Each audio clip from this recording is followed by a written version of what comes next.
বাংলাদেশের বিচার বিভাগের হৃৎপিণ্ড কি তবে আজ জটিল রোগে আক্রান্ত? ঐতিহাসিক মাজদার হোসেন মামলা রায়ের পর যে স্বাধীনতার স্বপ্ন দেখা হয়েছিল তা কি ফের রাজনৈতিক মারপ্যাচে বন্দী?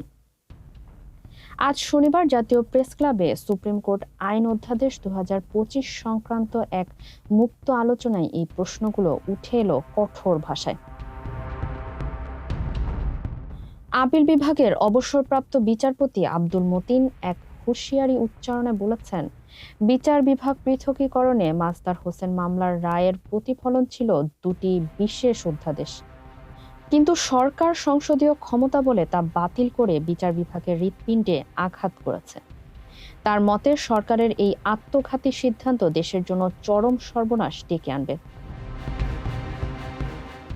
মুক্ত আলোচনায় সবচেয়ে কড়া ভাষায় সরকারকে আক্রমণ করেন বিচার বিভাগ পৃথককরণ মামলার ঐতিহাসিক বাদী অবসরপ্রাপ্ত জেলা ও দায়রা জজ মাজদার হোসেন।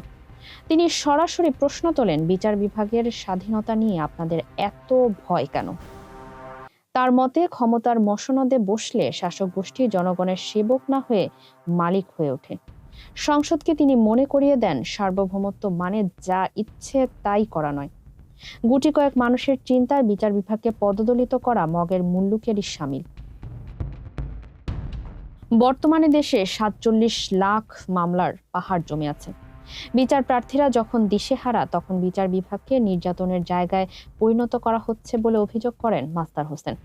তিনি আরও উল্লেখ করেন যে বর্তমানে যারা সংসদ সদস্য তাদের অনেকেই একসময় গুম হয়ে মৃত্যুর প্রহর গুনছিলেন। আজ ক্ষমতার জোরে সেই শহীদ ও মজলুমের রক্তের সঙ্গে বেইমানি না করার জন্য সরকারকে হুঁশিয়ারি দেন তিনি।